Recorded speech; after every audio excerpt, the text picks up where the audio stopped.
Just because we're doing the pod and we're doing a new one, I'll start with this amazing noise. You listening? iReady podcast, sponsored by Pepsi Max. You know, I'm definitely going to put the Diet Cola person in now. The song for it. What Diet Person Coke song? What? Aye, the Diet Cola song. I don't want you work all day. I want you to be true. Something like it. What does it go like? And I just want to make love to you. I know, right, go for it. Oh, excuse me. And we're off. Right, go for it. I can't do that now, I'm all smiling. At least we've got our outtakes anyway, straight away. Exactly, yeah. I know. I know the goals have dried up for him anyway, Derek. I don't know if he's maybe been out. I've not even been paying attention to the St Johnstone team to see if he's still been playing or not, because I know he's not scored in a while. I just said he was injured. Did you just say that? Aye. Sorry. I'm sure he's still injured, because remember he had the big... I missed what you said there, sorry. It's not that I'm not listening to you, I just missed that out. And thank you for listening to the iReady podcast. And it's a good night from me. Dave's obviously no. Would you pump me in a Monday morning, make me a salmon poached egg for breakfast, and dress... you say it, because I can't do it properly. No. You're getting excited, Derek, eh? Right.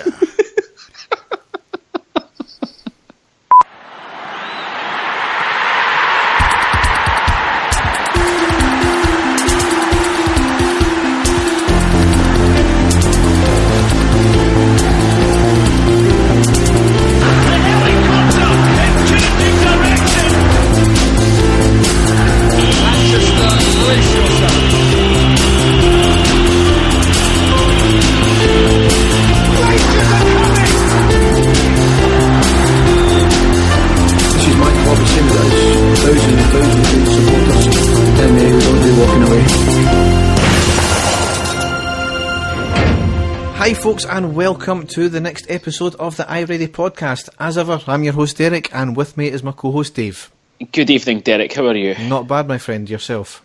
Yes, very well, mate, and I'm just getting everything ready now for our podcast. Like, we did promise that we were going to get it out more regularly, and we'd do the podcast as well. Hey, that's a well-used one, that. Oh, I know.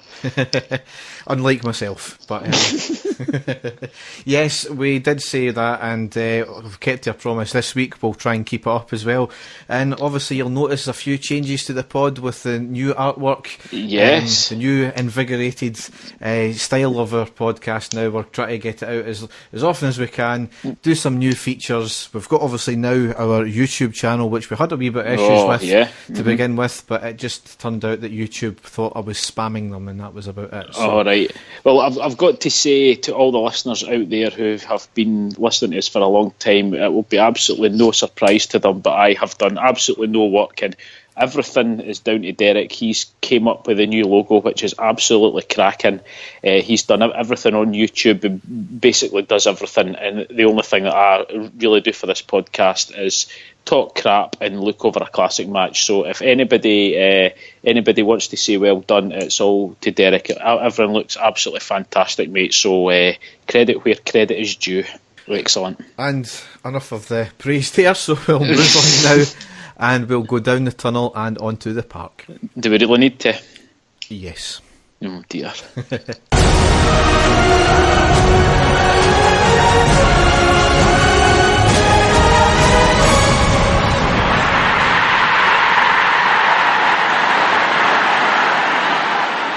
Right, just before we get to the Hamilton game, we did have, as we mentioned on the last podcast, a testimonial to play. It was the 15th of November, a 4-0 win away to Berwick Rangers in Steve Notman's testimonial. We lined up Kelly, Hodgson, Cardoso, Bates, Lyon, Palmer, Thompson, Dalcio, Atakaye, Herrera and Nemani. Dalcio, fantastic. Yes, right, okay. I know. And Penna was apparently announced to be travelling with the squad a few hours earlier, but didn't feature in the team or the subs bench. So the rumours I've heard on follow, according to one of my mates, is that there was some kind of incident between him and Morelos or something like that. So I'm not too sure. An incident as in an altercation? Or? I don't know. I was hearing this third hand, so it was obviously from follow. This is all news. This is news to me, Derek. So I honestly don't know, but there you go. So standard affair, 1-4-0. I'm not going to cover much more of it because it was a testimonial at the end of the day. Yeah, I don't even know who the scorers are, to be honest. That shows you I'm how sure. much I care. I'm sure.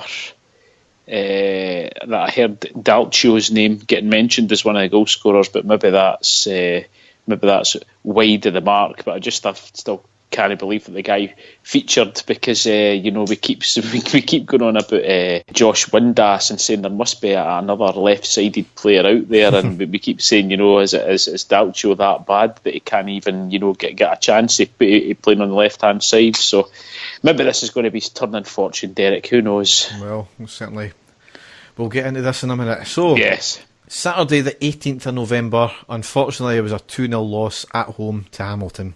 Once again, we can't break this 3-game winning streak, can we? No, definitely not, Derek. And I think we all kind of thought that this was going to be a pretty straightforward match and a pretty straightforward victory. I'm sure you'll give us your full analysis, but certainly in the first half, I thought we played, some pretty good stuff. But again, I'll let you get into that one first. Yep. So we lined up Foderingham, Tavernier, McCrory, Wilson, Hodgson, Candeas, Holt even, Jack, Windass, Miller and Morelos. On the bench we had Anik, Bates, Hardy, Barjonas, Herrera, Cranchar and Namani. And obviously the notable absentee of the whole thing there was Alves. Yes, and of course Declan John. Yes, Declan John. I think I read just before the game that he had an illness, so that's the reason why he wasn't. Which is a shame because, to be fair to him, he's been playing really well for us, Derek. So that was quite a big absentee player for us, considering how well he's been doing recently. Yeah, absolutely. Before the game, I had a few drinks with one of my mates, and we went into the Loudon. Actually, it was first time I've been there in a wee while there, and they've done up they've done up the beer garden since the last time. Absolutely fantastic facilities now. So into the game, obviously there was, before the game even kicked off, completely emotional scenes, and I felt myself kind of welling up as well. Fernando Rickson came out of the tunnel in his wheelchair, just a sad sight to see. Yeah, tremendous reception he got as well. Yeah, absolutely delighted that Rangers, brought him, to see the match and everything. Lets all the fans show their appreciation, and as you say, just he looks a poor soul. He really does. He just has to try and you keep fighting, and our thoughts are all with him. I'm sure every Rangers fan feels exactly the same way. Yeah, absolutely. Anyway, kick off, and we started off, pretty fast and furious. In the first minute, it was a good worked ball into the box on the right hand side. Morelos cuts back and Windass balloons it over from 7 yards. So I thought, here we go, Windass going to be his typical self again. Yeah. On the second minute, though, there was a standing ovation for Rickson, obviously being number 2. The fans decided to show their appreciation again. Amazing scenes as well. Yep. As that was going on, it was kind of muted towards the end of it, though, as well, because it was a good move from Holt to Morelos, passes to Miller, but Miller was offside in the box. 7th minute, it was good, patient and tenacious play. Good ball in from Candias on the right hand side. Flick on goalward from Morelos, but keeper was well positioned. In the 12th minute, Windass came charging down the left hand side, done well, got the ball to Morelos, who gets the ball in the box, slight shoulder charge in the box, and he went down. Probably quite rightly, not a penalty given, but it was a good move nonetheless, and certainly a good fast paced move from Windass as well. Good vision to link up with Morelos as well. Yep. 15th minute, good link up between Miller, Morelos and Candias. Back to Miller on the left hand side, who plays a good ball across the face of goal, but absolutely nobody there. That turned out to be pretty much a feature of the game. 19th minute, there was good play from Miller to Windass. Windass down the left-hand side, puts in a great cross, and Morelos heads it down into the ground and then bounces over the bar from 6 yards. It was probably easier to put the ball on target, and I think the ball caught his nose because he was holding his face a wee bit. Maybe that was in shame, mind you. Certainly getting in the areas, that's what was good to see, though. Yes, yep. 20th minute, there was a great pass from Windass to Morelos, 25 yards out, takes the ball out the box on the left-hand side, hits a shot and the keeper gets a good save. Should have been a corner, but for some weird reason, the linesman and the referee never gave it. Yeah, yep. 23rd minute, Jack had a good curling shot from 20 yards, but no pace, and it was easy for the keeper. 32nd minute, patient build-up play. Windass, good cross from the left-hand side of the box into the far side, but it was just too high for Morelos. And the last piece of last play we've got here was on the 45th minute. Corner came in from the left, keeper fists it out, header back in, header back out, looping pass into the box. Morelos heads the ball and it hit off the bar from 6 yards out. Yeah, it was a great header, Derek. It was one of these things. When that came off the bar, he just had a wee feeling that it just wasn't going to be his day. I'm not going to slag the guy off, Derek. He's going through a bit of goal drought just now, but he's still getting into the areas. He's still making chances. He's still creating stuff as well, and he's still going for it, to be fair to him. So that's the one good thing that his head as they went down, he is still going for it, but it's just not coming off for him just now. I mean, certainly the first half, you would say the first 30 minutes was pretty decent. We were getting forward, we were putting the ball into space, we were doing good crosses. Just there was the lack of man there, which we'll get into with Miller later on. And then on the kind of round about the half hour mark, we started to fade off. We still dominated the game from that point, but there was a lack of chances, obviously, with the 15-minute period. So into half-time, in the half-time draw, Rangers legend Bobby Brown and Andrei Kanchelskis were interviewed by the announcer. Kanchelskis hasn't half let himself go. I take it as he been scoffing on the McDonald's quite too much, do you think, Derek? Well, I don't know what that is in Russian, but quite possibly. So, yeah, but probably scoffing on the McDonald's. Possibly, but yeah, certainly good to see. I don't know too much about Bobby Brown, that's just my ignorance, to be honest, but Kanchelskis obviously of my time, and certainly a great player when he was on the field, and you'll never forget his salute on the ball against Ayr United. Ayr United, I was there that night, as you say. That's one thing that you see a lot of that getting replayed and stuff like that as well, which is quality. But yep. Into the second half, really straight away, disaster.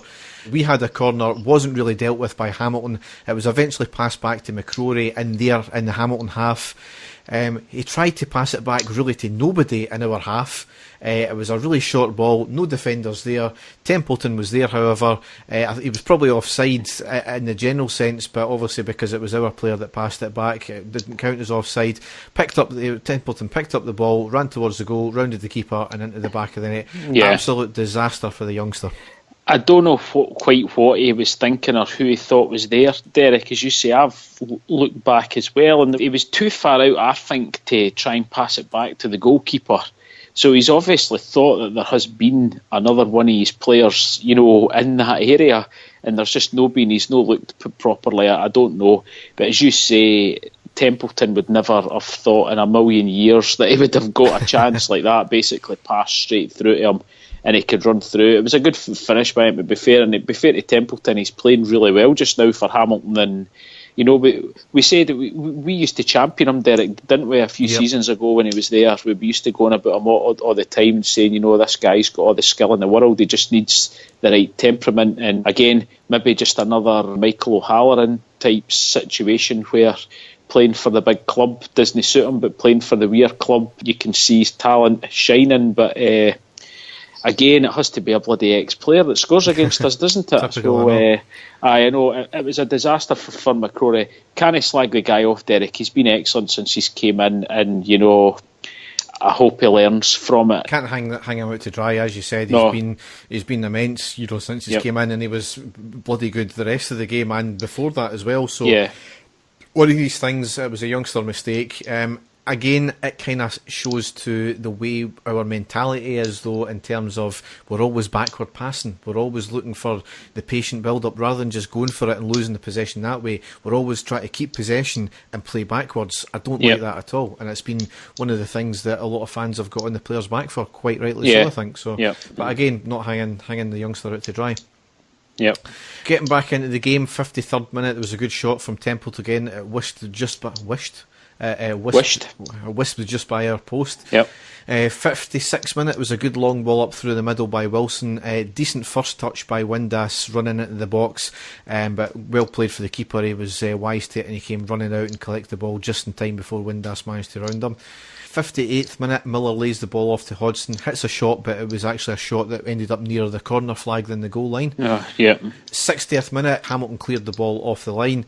It was a superb tackle from Jack, very, very determined and dogged play, out to Morelos on the right hand side of the box. Morelos puts more of a cross in, hits off the feet of the Hamilton defender. It was going goal bound, and then it was cleared off the line by the second defender. 62nd minute, Miller hits a shot from 18 yards, tried a curler, but it was well wide. 64th minute, Fotheringham comes well out of his box to clear the ball, miskicks and nearly passes straight to the Hamilton attacker, but we're quite fortunate to get away with that, because literally if Hamilton player had got that, it was a looping ball into an empty net and that would have been it. 67th minute, ball again cleared off the line by Hamilton after Candias down the right hand side puts in a good cross, slightly off the deck. Morelos tries a back heel flick from 6 yards, connects, but it was cleared off the line. 71st minute, Miller on the halfway line lobs the ball through the middle to Morelos. The ball kept on bouncing until he got into the box. He hit a shot, but because of the bounce, it went skyward over the bar. 72nd Morelos. 72nd minute, Morelos and Miller came off, and Hardy and Herrera came on. Now, a lot's been said about this, but I think at this stage, but we're getting the chances, we're creating the chances, we're just our final third was lacking, which has been the story of our last season and a half. I think it was quite a wise decision, right? If your attacking is not working, bring them off and put somebody else on. And it was a youngster and it was a fairly untested player, but that's what you've got to work with sometimes.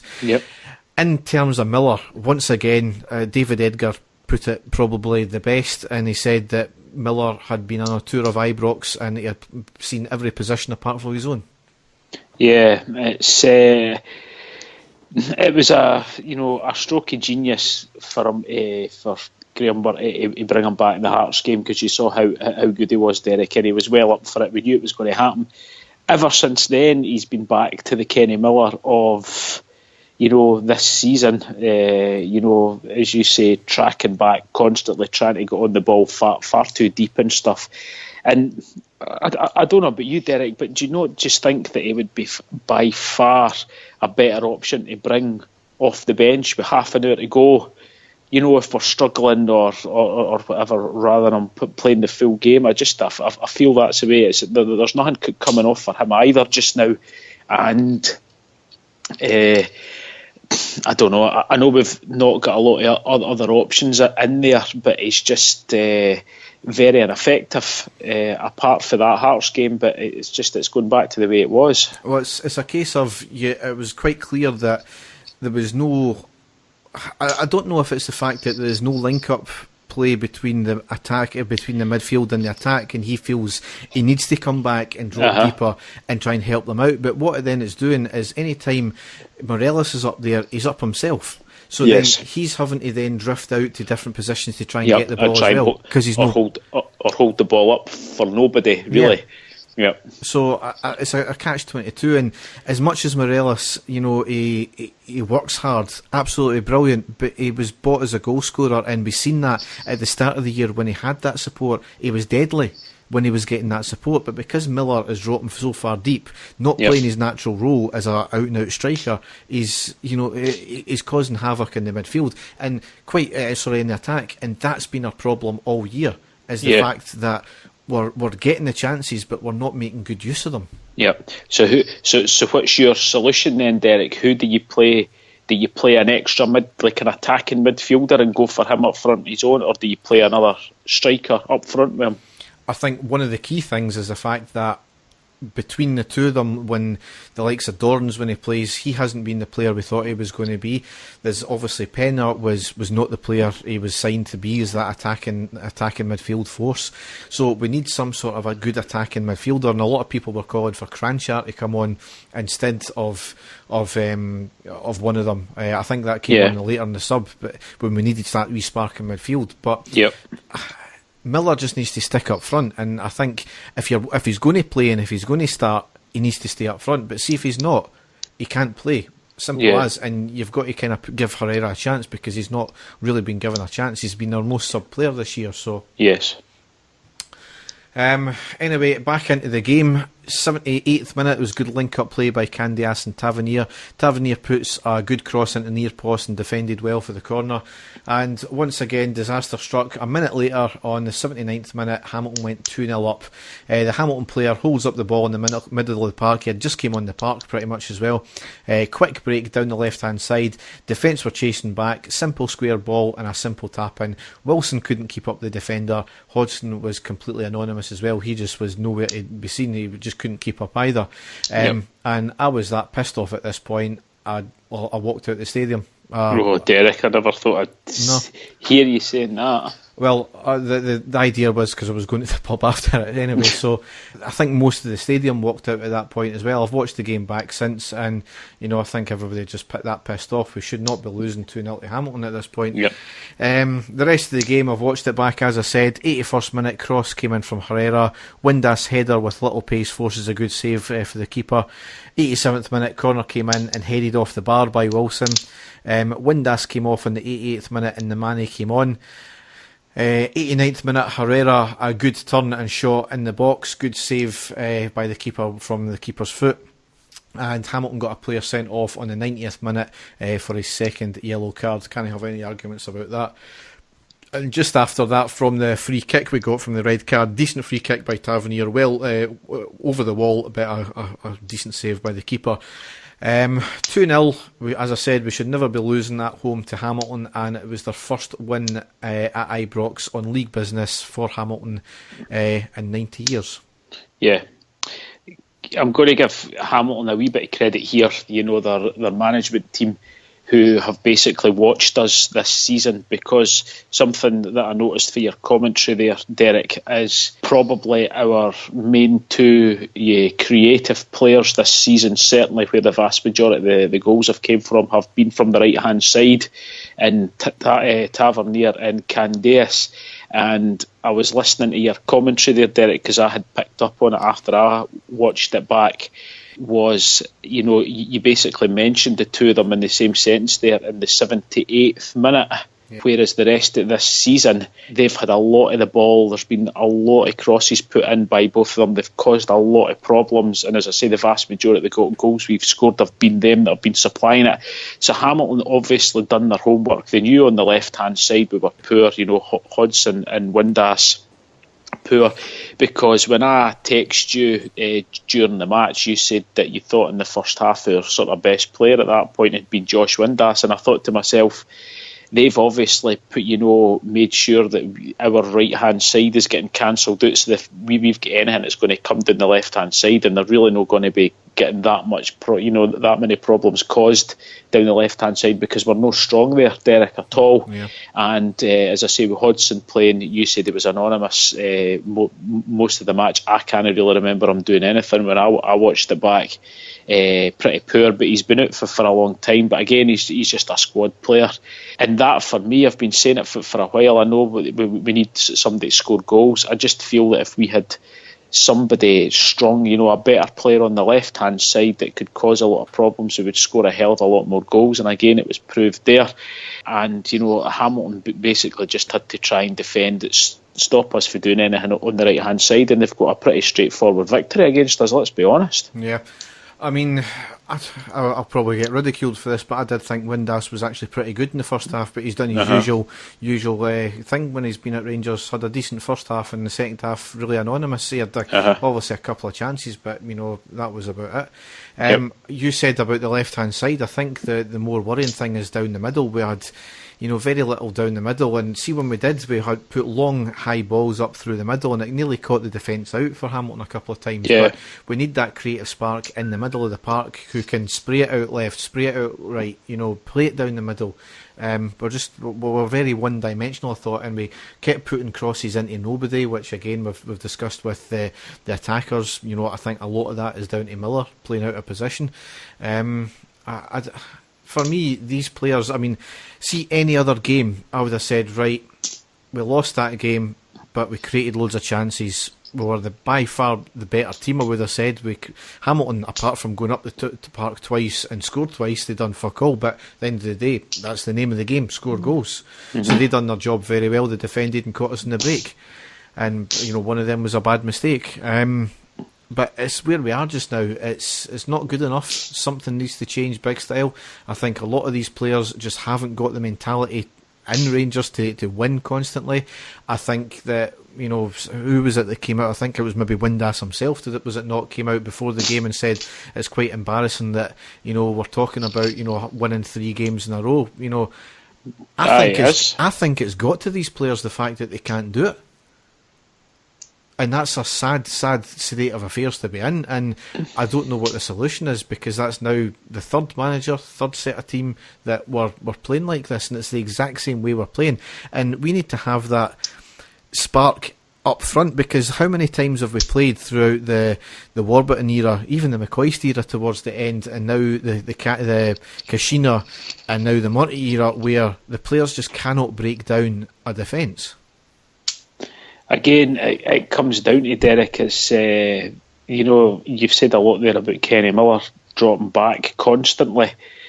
You would like to think that this has been spotted as well, because as you say, this is the third manager that this has happened with Kenny Miller, constantly dropping back.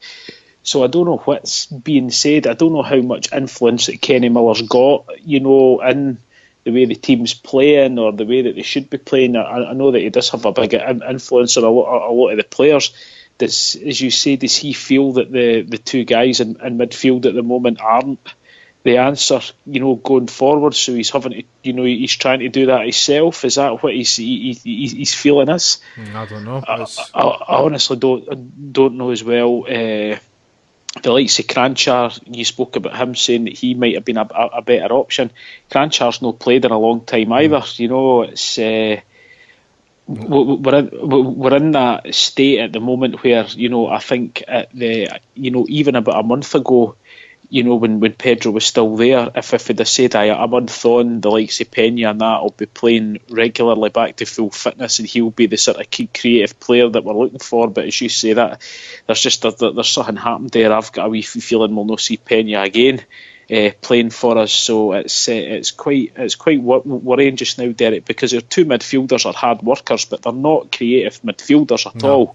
Jack and Holt. Holt was quite a creative player when we played in the Championship, but here I think it's just all down to hard work with him, and he's done well since he's came back in, but he's not that attacking midfielder that we need and really crave. And again, that's why I was asking you, do you stick with 2 up front, or do you go with another midfielder in there just to try and make things work, for Morelos? Because I do think that Morelos is the answer up front, but it's just who do you play alongside him or just behind him? That's the problem just now, I think. Yeah. I want to move on to the managers now. Just obviously, I suggested that at the time, we should certainly, consideration should be given to Murty. I never at one point said that he should be given the job. I said consideration, and quite obviously, my mate said that before the game, he gets one bad result and people turning him, and I've already heard the Murty out people, so it's fucking pathetic for some fans. I don't know where to go with that, and we're now beginning to wonder what the hell's happening at Ibrox when it comes to the manager. We've had another host of managers, apparently linked. We've had Gus Poyet, Henningberg, Chris Coleman, but he's since became the Sunderland manager. Derek McInnes has been in the media again, saying he's sick of speculation and he won't be answering questions. And he done exactly that. He talked for the next 5 minutes about the media speculation about him being in the job. We've done the exact same with Kushinia about when Kushinia mentioned about him and Aberdeen going through cycles. Murty said that he hasn't applied for the job, and then obviously straight away, because Tony Pulis has been sacked today, he's now been linked with it. But now it's a case of the front runner, according to the bookies anyway, is Alex McLeish again. So. Yeah, I've seen that as well, Derek. It's everything at the moment is pure speculation.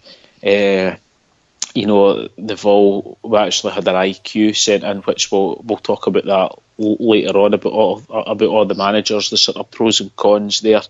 For me, there still is. It's one of two for me, which we spoke about in the last pod. The guys who I would like to see come in. But again, as you also said in the last pod, we will support whichever manager comes in. I just hope that whoever it is that comes in can motivate the players that we've got at the moment and get them, because we do have some good players there, Derek. There's no doubt about it. But I was just really puzzled by that last game there, because I did think that we were a lot more organised in the last two games and played quite well. But there's just it's puzzling again, and it is quite worrying, eh? Yeah. Just in the league here, we've played 13, won 7, drawn 3, lost 3, scored 27, conceded 15, goal difference plus 12, points 24. Currently we're sitting in 4th place, 2 ahead of Motherwell, 6 ahead of St Johnstone, and we've got a game in hand against them. 1 behind Hibs, and we've got a game in hand against them. 3 behind Aberdeen and 9 behind Celtic. Now, we were quite fortunate this weekend. Yes, I was about to say that myself. Aberdeen and Hibs did drop points. They both lost as well. That makes it even more frustrating, Derek, to think that we would have closed the gap on both of them majorly and still been 6 points within Celtic. And now that's all these results have went Celtic's way. That's them now like 9 points ahead of us now already. And that's another sickening thing for us. And somebody actually said it as well on Twitter. You would think that it would be channeled into the players. That's both Aberdeen and Hibs getting beat here. We need to go out and win this. You would have thought that might have spurred them on as well to try and score, but it didn't happen. Right, just in relation to games to come, we've got Friday the 24th of November away to Dundee. It's a 19:45 kick-off. They're at the bottom of the league, so it'll be an interesting one anyway. Next game is obviously the game me and you are going to Wednesday 29th of November. It's at home to Aberdeen. Again, another 19:45 kick-off. We'll have a probably podcast out the day after that, or the Friday after that. And the next game after that is the second Aberdeen game. It's Sunday the 3rd of December. That's away to Aberdeen, and that's a 12:30 kick-off. So, big games to come. We'll see if we've got a new manager in place by then. I'll not hold my breath, Derek. No. So, we will now go into the classic match. Manchester, brace yourself. Rangers are coming! Right, Dave, you've got a good comeback game for us this week, haven't you? Aye, really good, Derek. Me and you were sitting discussing games, have we done this game, have we done that game, looked in the website, and I thought to myself, we've not really done a game where we've been getting beaten, we've managed to come back from it, and I found this absolute belter of a game just by sheer chance. It was a way back 1996 the game was, so 21 years ago. Actually hard to believe, because I remember it like yesterday. Some of the players that were playing that day. Rangers actually went away to Raith Rovers on that day, and the Rangers team for this game, some familiar names in this. We actually had Theo Snelders in goal, and we had a back four. Alec Cleland right back, John Bomber Brown left back, and in the centre it was Alan McLaren and Gordon Petrich. Midfield, Paul Gascoigne, Stuart McCall, and playing on the right hand side for Rangers was actually Gordon Dury on that day. Brian Laudrup on the left hand side, and then up front We had a strike force of Super Ali McCoist and Eric Bo Anderson. Derek, I don't know if you can remember this game or not. I think you would have only been about 10-year-old or something like that when this game was out. Notable players from Raith Rovers. Now, Derek, I'm not expecting you to know any of these players, maybe one of them, but certainly I can remember some of these players. Their goalkeeper was a guy called Bobby Geddes, who at the time was, he was actually a really, really good goalkeeper. Jim McInally, ex-Dundee United Scotland international, was playing in that game. Raith Rovers' star man back then was a guy called Tony Rougier. Don't know if you've heard of him. And then up front they had Steve Kirk, who was more notable for playing for Motherwell, scoring a goal when Motherwell won the Scottish Cup and stuff like that. So some familiar players in the Raith Rovers team now. Raith Rovers actually played really well in this game. It was a belter to watch. So it started off an early chance for Gordon Durie. Eric Bo Anderson had crossed it in, but got caught under his foot and cleared quite easily. Raith Rovers were coming back into the game just slightly after that. They're putting a lot of crosses into the box. Rangers quite sloppy at that point in midfield. Gaza wasn't really having his best game in the first half for Rangers, but he did get a chance to score no long after that. Gaza, it was a short corner that was played to him on the edge of the box. He had a shot, but it was easily blocked. And then Raith Rovers actually took the lead. This is promising for Raith Rovers. Well-timed pass by Lennon. Support required in the middle for Raith. There's the field! A brilliant goal for Raith Rovers. Started deep inside their own half with Stevie Kant. 30th minute of the match, right on the half hour. Raith Rovers take the lead, and this really was a magnificent goal. Duffield. A left wing cross into the box to Duffield, who shoots low into the near post past Snelders. Pretty poor with Theo Snelders in my opinion, and that made it 1-0 to Raith Rovers. Rangers then had another chance no long after that. Stuart McCall to Alec Cleland to put a cross, and then one of the worst attempts at an overhead kick you've seen in a long time by Gordon Durie. Really quite poor, just sort of bounced in front of the goalkeeper and safely into his hands. Then just before half time there was a long throw by Gordon Durie into Eric Bo Anderson. They're pushing there, and the referee has given a penalty kick. It's a penalty to Rangers. A push in the back from the long throw. At the time, I didn't think there was much in it, but when you seen the replay, you actually seen that he was pushed. Eric Bo Anderson was pushed in the penalty area. The referee did see it. Willie Young, the referee, did see it and awarded the penalty to Rangers. As I say, at the time, Eric Bo Anderson didn't really make much of it, but you did see that was a clear push. So the penalty to Rangers. So here's McCoist against Geddes. Taken. 39 minutes of the first half gone. Rangers back on level 10. They're certainly going to break there. Super Ali steps up and hits it into the bottom corner of the goal to make it 1-1. So that was in the 39th minute. And then just after that, Gaza has another chance. He hits a volley, really good volley, right at the goalkeeper, makes a good save. And then again, end-to-end stuff. Raith Rovers right up the other end, hits a shot, saved by Snelders, straight back out to one of the Raith Rovers players, but he puts it just past the post.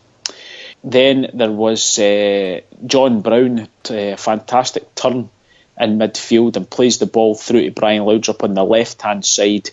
He puts in a great cross to Gordon Durie, batters it, comes off the post. So quite incredible. It's still 1-1 at this point. And then into the second half, Tony Rougier with a shot for a close range angle straight at Theo Snelders. McInally with a long ball for a free kick. Trying to pitch it in short for Kirk to help on. Pushing the back by Brown and Duffield. The linesman is flagging. This could be a penalty kick for Raith Rovers. And referee Willie Young has to make the decision. It is going to be a walk for John Brown and a penalty kick to Raith Rovers, a yellow card for Brown. Let's see why. Again, there was a push on the Raith Rovers player by John Brown. You've seen it quite clearly. The referee didn't see it, but the linesman did see it, so it was him who spoke to the referee. They awarded Raith Rovers the penalty. Against Neostelders. Beautifully taken by Kirkwood. He had the temperament for the task. 68 minutes of the match gone. The goal to Raith Rovers. They scored to make it 2-1 to Raith Rovers, and then just after that it could have got a lot worse because Raith Rovers had another chance, and thankfully Alec Cleland could have cleared it off the line. Rangers were all over the place, Derek, and it was only about 10 minutes to go, and I think they must have given Gaza a packet of Skittles or something like that, because Gaza just seemed to spring into life, and on the 83rd minute, Gascoigne's corner. Up goes Petric and McCoist! The equaliser for Rangers! 7 minutes from the end. A powerful header by Petric. It was going, he kind of headed it back towards the centre of the goal, right onto the penalty spot, actually just past the penalty spot. And who's there standing for about 2 yards out? Super Ali, doing what he did best. He redirects the header past the goalkeeper, right in front of the goalie to make it 2-2. And then, as I say, it was the Gaza show after that. Paul Gascoigne down the right hand side, a fantastic cross into Ali McCoist at the back post. McCoist actually rose up fantastically for this. He put his header just wide. The game was coming to an end. I think Raith were desperate for the final whistle to go. And then Paul Gascoigne again picks up the ball. I mean, the ball he plays with outside his foot is absolutely sensational. He gets the ball in his own half and he runs just over the halfway line. The ball kind of bounces and he hits this pass right through with the outside his foot straight to Ali McCoist. It lands right in front of him. And McCoist takes a touch and hits this absolutely incredible shot. And I don't know how Bobby Geddes managed to save it. Incredible save. He puts it past the post. We get the corner, which is taken by Brian Laudrup. And there's a shot by Gordon Petric going right in the top corner. Again, saved by Bobby Geddes. So we're thinking it's not going to happen. It's going to stay 2-2. But then in the 89th minute, we managed to take the lead for the first time in the game. Still the pressure's on. Gascoigne again with a corner. Geddes at full stretch. McCoist turned it in. The goal for Rangers. McCoist has won the match for Rangers. Straight to Walter Smith he goes. 1 minute from the end. The pressure pays off. Paul Gascoigne with a corner to the back post. And it was headed by Petric onto the penalty spot. Then a header by Gordon Durie and bundled in after that, redirected by Ali McCoist again. Another poacher's goal by McCoist to make it 3-2 to Rangers. Absolutely incredible stuff. So we thought it was, going to finish like that. At that point, there's an absolutely fantastic scene when you look back, clear as day, all the Rangers singing "Swing Low, Sweet Chariot," Gaza's here for 10 in a row. Absolutely clear as day, brilliant. But then on the 91st minute, Rangers win the penalty. A Jury. Brought down the edge of the area as a penalty kick to Rangers. Jury brought down with the combined efforts of Kivakovic and Thompson. Gordon Durie receives the ball. He runs into his box and he kind of runs between two players. He's brought down by one of them. Clear penalty. And, McCoist had got his hat-trick, so because Durie made the penalty, it was Durie that took it and he hit it high, right down the middle of the goal to make it 4-2 to Rangers. Well, McCoist is standing back from this. I can't believe it. He scored 3 times. But he's going to leave this to Gordon Durie. Durie has scored 2 out of 2 this season so far. And now it's 3. 4-2 to Rangers. It was absolutely brilliant match to watch, Derek. I actually watched it twice. I enjoyed it that much. really, really good. I don't know if you've had the chance to look back or no, but it was just great seeing, McCoy's doing what he did best. That's the type of player that we're needing in the team at the moment. So it's somebody that can just, any sort of half chance inside the box, he'll take it, whether it's a scrappy goal or no. It really doesn't matter. But some great stuff, and as I say, just even in the last 10 minutes to watch Gaza, the ball that he plays through for Ali McCoy when it was 2-2, that McCoy's that shot, it was just sensational, the play, and pretty quiet actually by Brian Laudrup in that game. I think maybe Raith had sort of doubled up on him on their right hand side, but absolutely fantastic. If you get the chance to watch it, I really do encourage you to go back and watch that game. It was absolutely brilliant. It was one of the never say die teams we had back then, so it's always good to see that, at one point we did have that fighting spirit. Yeah, it was. No, it was excellent. It really was. As I say, I enjoyed it. I thoroughly enjoyed watching it, and I let my wee boy watch it with me as well, because I'm really annoyed that he's not getting the chance to see the team play well and win the new Derek. So I get to show him, players for the past, just to let him know that we did have some quality players at some point. Yep.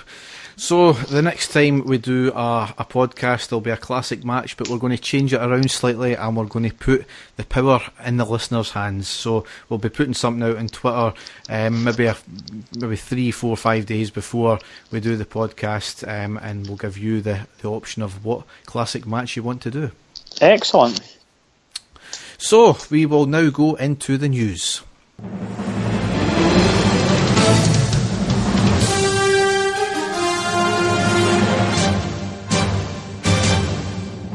From ITN, the ITV News at 10 with Trevor McDonald.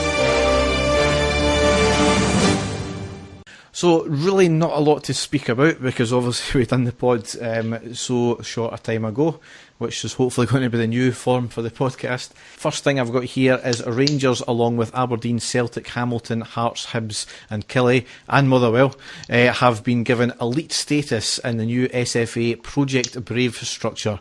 Really it's all around the academy setups and the amount of young players in it. So really when it's just focusing on Scottish talent and Scottish academies, we're going to be in the fucking elite, aren't we? So it's, I'd like to think so. Aye. It's I don't know anything the SFA does now. I really have very little faith in it in terms of future development, because they were told a couple of decades ago that this was going to happen, and what's happening now is exactly what they were told. So we'll see what happens with that. But I think Scottish football's on its knees, to be honest, and I think they've only got themselves to blame with that one.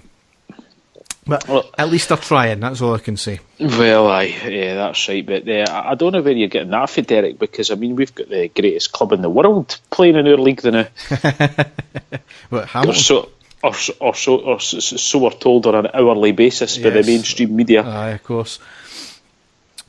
Fourth round of the Scottish Cup has been drawn today. We have got an away leg for a change. Yep. And it's oh, come on, didn't you start with this conspiracy nonsense, Derek? I was just playing up to our Celtic fan base that we've got in this pod. We're away to Fraserburgh on the 20th or 21st of January. That's still to be decided. So, interesting. I take it the game will be getting played at another stadium, Derek. I heard rumours already that it could be Pittodrie, but I don't know if that's been confirmed or not. I've no idea, so we'll probably be decided near the time, or if your Hearts, it'll be like an hour before the game.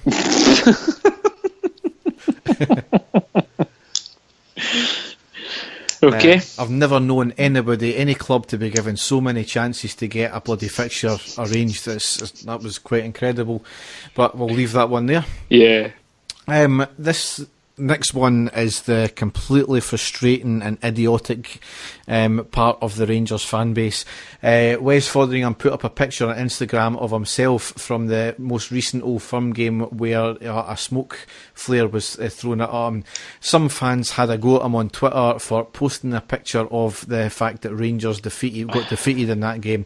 He quite rightly hit back saying that I'm a grown man and I'll post what I want. Where do some of these fans get off? Seriously, was it? I read it, Derek, and I thought, am I missing something here? And I looked at the picture, and I thought, is there something on here that I should be, we should be seeing as there. And I couldn't quite get it. And I had to read through the hundreds and hundreds of messages that were on there to actually find out that somebody wasn't happy because it was the Old Firm game and we'd got beat and had posted it from it. I could see the point if it was a picture of him laughing or joking or something like that during the game, but it wasn't anything like that at all. So I thought it was quite strange. There wasn't many, Derek, to be fair, that were getting on his back. There was a couple of bampots that were doing it, but to be fair to the rest of the support, the vast majority of them were supportive of him. And again, we can't slag the guy off. I think he's been fantastic for us, especially in the last year that he's been playing for us. He's been really good, and I can't think of another goalie at the moment that I would rather have than him, especially knowing Scotland. So just a few bampots that aren't happy that we got beat that game. I take it that must be all that's in it. The fact he says that he shouldn't be posting a game that we got beat by our rivals and all of that, but you really, if that's all you've got to worry about in these things, you need to get a grip. Next thing here is a Hibs fan has launched a petition calling for answers from the Hibs board over their stance on the Rangers EBTs, Lord Nimmo Smith's report, title stripping, and amazingly our most recent financial results. Okay. And that's just, is that one Hibs fan, Derek? Well, apparently it's got 900 signatures, so I think it's 900 signatures. I think it's probably one Hibs fan, which is the guy who started it, and 899 Celtic fans. So, or it's the 899 season ticket holders that Hibs have. I mean, who really gives a toss, Derek? Exactly. Really, aye, get a fucking life. Exactly. So, man who shoved padlock down penis during sex game requires emergency surgery. A padlock. The 31-year-old pushed the small padlock so far down his urethra it ended up in his bladder, doctors said. He was reportedly playing with his private parts in a bid for sexual gratification. Yeah. What was he trying to unlock, Derek? I don't know. That's a bit of a strange one, really. It became stuck in his bladder, so he was rushed to hospital. His family accompanied him to the clinic in Fuzhou City, capital of Fujian Province in eastern China. I'm trying not to get any visions in my head here, Derek, but that must have been quite a small padlock, let's be honest. There's a picture of it, yeah, it's a fairly small padlock, but... There's a picture of it? That's an X-ray, it's no a bulge of his whatever. Aye. Okay. Boy, 14, arrested after his neighbour accused him of raping his pet chicken to death. The teen stole the hen from a neighbour's shop in Jalapur in Pakistan before carrying out the sex attack. Mansab Ali said the 14-year-old boy stole the hen from his shop before carrying out the bizarre sex attack. Okay. The hen died after the sex attack, cops revealed. Hi, I'm a chicken. I'm a chicken fucker. The local lad allegedly confessed to cops he did it because he was feeling sexually frustrated. So he grabbed a chicken. The teen... his chicken. the teen was detained for an unnatural offence. Yeah, I think he's took that euphemism the wrong way, Derek. Do you think so? I think so. The police chief added the suspect was arrested after a medical examination of the hen confirmed the assault.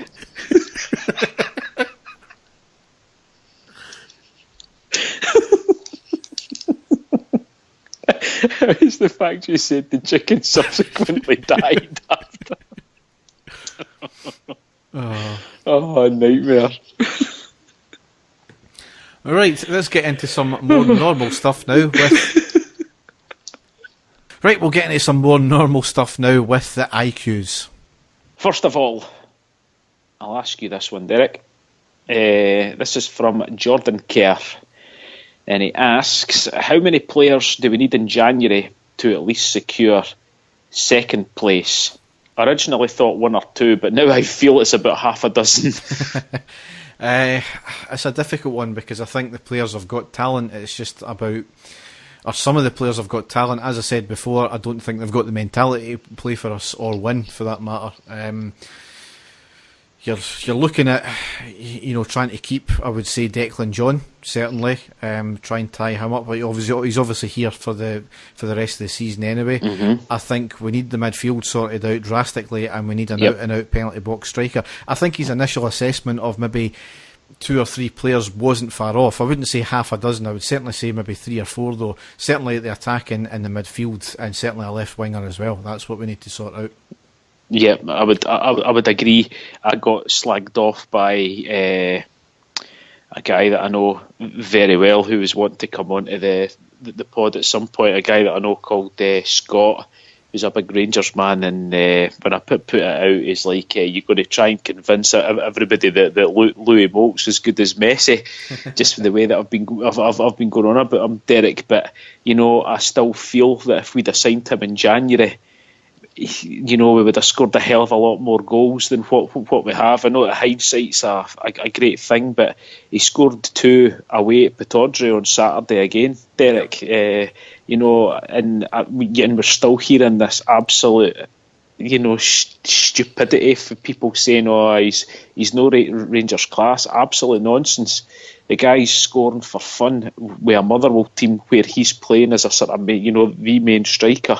He's scoring a lot of goals. He always gives us problems. For us, I feel that he is a must.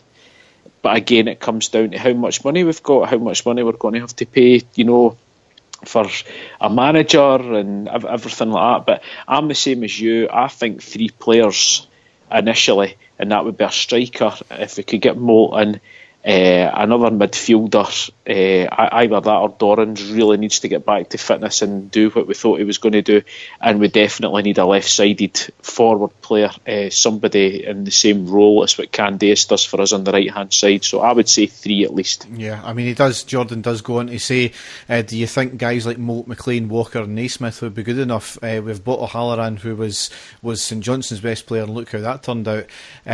It's always a risk. I think any player's a risk. I know. Any manager's a risk. So, do you think, Derek, that O'Halloran will be back in a Rangers shirt? Because I'm just going on what a friend of ours, when we were talking in the pub, who's been watching Rangers longer than what me and you have, saying that he thought that O'Halloran should be back in the team and would be very effective. Do you ever see him coming back?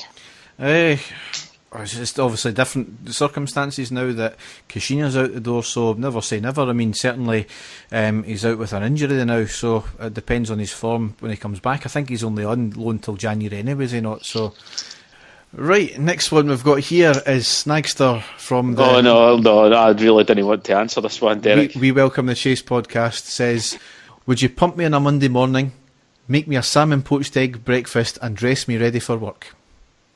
I would definitely say no, Derek. Do you know why? The only reason? I fucking can't stand salmon. Oh, salmon's lovely. Oh, no, totally. But the rest of it, all it would take would be a case of Pepsi Max, and I'm up for anything, mate. I'm glad you answered that one and no me. Right, next one, Derek, from Craig R. Morton. Can you see the next managerial appointment being positive and the manager making us successful again? I fucking hope so. Exactly. I think that's pretty straightforward, that one. Desperate to make us successful again, Derek, because would be my answer to that one. It's going to be a fucking depressing podcast for the next wee while if it's no, put it that way. Exactly. Right, next one. Have you submitted your CV in yet? When do you think the board will appoint a new manager? Do you think it will be before or after the Aberdeen double-header? Well, I've not submitted my CV yet because I got the new football manager, I went Rangers, and I got sacked before Christmas. See, that's shocking, Derek. See, I'm the same. I got the new one. I got the Cowdenbeath job. I got them promoted in my first season, and I'm now actually the manager of Partick Thistle. And do you know who I signed? And it was sensational. I signed No, I signed the Peterhead goal machine that is Rory McAllister, and he's scored about 18 goals for me so far this season, so I'm well chuffed. So I actually think I'm more suited to the job than what you are, to be honest with you. Quite probably, yes. Second part of the question, do you think it'll be before or after the Aberdeen doubleheader? I don't know. I would say before. It's got to be. Do you think so? Think so? Not before Dundee, but before Aberdeen. Right. I'm not sure about that one, Derek. I'm really not sure. I think the Dundee game's going to be quite important for Graham Murty. I think if we get a good result against Dundee away, which we probably will because it seems to be at home that we're bloody struggling, but away to Dundee, if Graham Murty gets a good result there, I think they could maybe leave him in charge for the Aberdeen games, but only time will tell. And we've got the last one here, and I think he's just on a bit of a piss take because I know Chopper. I'd love to hear some debate on the leading contenders in the betting for the vacant manager's job, pros and cons. Right. We'll just do. We've spoken at great length, Derek, about De Boer and about Van Bronckhorst, and we both agreed that they would be our two choices: Van Bronckhorst first and De Boer, and we said that in the last pod why we think that is the case. What do you think about Alex McLeish, Derek? What do you think the pros and cons are for Alex McLeish? My initial thoughts was, as much as I liked him the first time around, I would say he would steady the ship, I would think. However, it's not a really exciting appointment, is it? No, it's not. I'm the same as you, Derek. I think that he would come in. I think just his presence in the dressing room would maybe, it would be a bit of a harder stance on the players. They would maybe, it'd maybe be that sort of, I'm not saying the same effect as Alex Ferguson, but maybe the players would be saying, oh, well, this guy's been there and done that with this club. He knows what to expect. At the same time, though, since he's left Rangers, he's had a pretty poor time. I mean, I know he won one of the cups with Birmingham, but he also got them relegated. He had a disaster at Aston Villa, and he's had a pretty disastrous time at every other club he's been at since us. So maybe he's been away, for too long for the Scottish game. I honestly don't know, but again, if he was given the job, it's not the appointment that we want, but we would still support him. So we'll just have to wait and see on that one. Graham Murty, obviously we've got here. I would say he's pros and cons again. It's one of these things, probably too inexperienced. However, he does seem to get something out of the players. Again, yep. We lost against Hamilton, obviously, but they certainly were going for it all the time. Certainly, you can't lack their effort. It's just their fucking poor finishing that really cost them the game, and two defensive mistakes. So he gets something out of the players. His lack of experience might hinder him in that. Yes, yep, I agree 100%. Yep. Tommy Wright. No, I wouldn't go for Tommy Wright. I think he's done well at St Johnstone. I really don't know. I know nothing about him for the past, which shows that he's that we really don't have a clue what he's done beforehand. I'm sure there'll be a lot of people out there that know a lot more about Scottish football, and but I don't even know who he was managing before he was the St Johnstone manager, Derek. So I can't say enough about him to say, he would do well or not. He's done well with a St Johnstone team that have not got a great budget, but you could say that with nearly all the managers in the Premier League in Scotland, couldn't you? Yeah. I mean, there's a list here a mile long here, as you would expect. Yep. Michael O'Neill's probably the one we haven't really spoke about. Obviously done great with Northern Ireland, but a national manager's completely different kettle of fish to a club manager. I know. I think Michael O'Neill would be a huge gamble, Derek, because we don't know what he would be like at club. Club management. He's got when he goes away, watching games on international duty. He's got his set list of players that he knows inside and out, and who they're playing for. But again, I don't know. I think that'd be a big risk. I think he is very suited to international football, and I've got a feeling that he will get the Scotland job, to be honest with you. Yeah.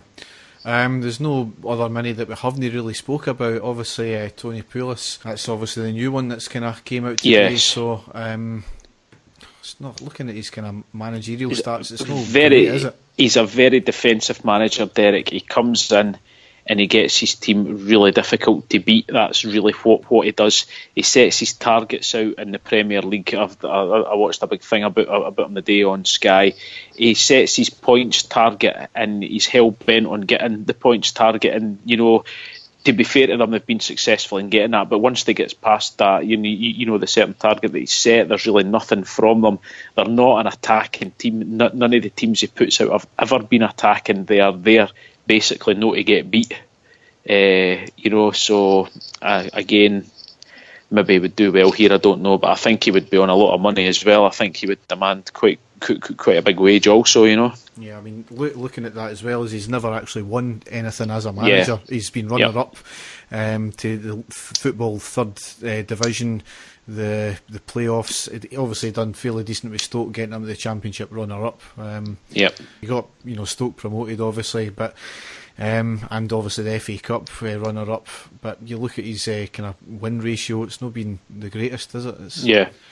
So it's one of these things. I think most Rangers fans have been saying this, and it's, you know, potentially the reason why the board have been so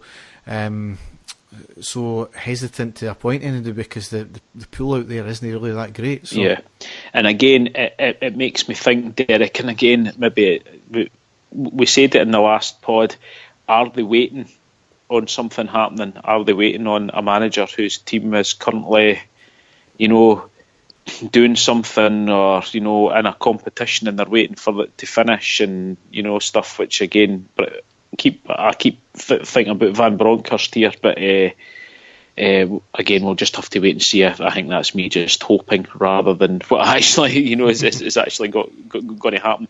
The media are putting huge pressure on Derek, aren't they? It's every single day. I mean, the thing today that we've missed out on Chris Coleman, I didn't even realise that we were going for Chris Coleman, to be perfectly honest with you. That was just another name, but the media are clutching at straws as well, just the same as we are. I mean, a lot of fans are now starting to get on the board's back now as well, which, I don't know, questions certainly have to be asked of the board, and, you know, it's a bit concerning how we're not hearing really much about it. But again, as we said, you keep your cards close to your chest sometimes. Yeah. It's just, you know, it's frustrating when you do see other teams going out and sacking managers and getting another manager within a couple of days. Yep. Again, that's in England. That's, you know, a completely different kettle of fish, as we said in the last podcast. But certainly we do have to ask questions of the board now, I think, where, you know, what the hell's happening. Me and my dad had a bit of a ding-dong in terms of, you know, he still listens to Clyde's religiously, and they were saying after the Hamilton game, you know, they need investment in. Well, it's the board need to step down and put, you know, new investors need to come in, but it's easier said than done, because there's nobody champing at the bit to, you know, sign up for Rangers. As I've said long ago, you know, when an investor could have bought the club for, you know, 100% of the club for 5.5 million, as did Charles Green, there wasn't a line of investors wanting to do there. Exactly. So why are they going to come in for a lesser percentage and pay more money now? It's Scottish football is going nowhere. It's going to be going nowhere for some time, until, you know, until the bubble bursts in England, I think, or there's a serious change in the way they do European football, so that more revenue streams come in.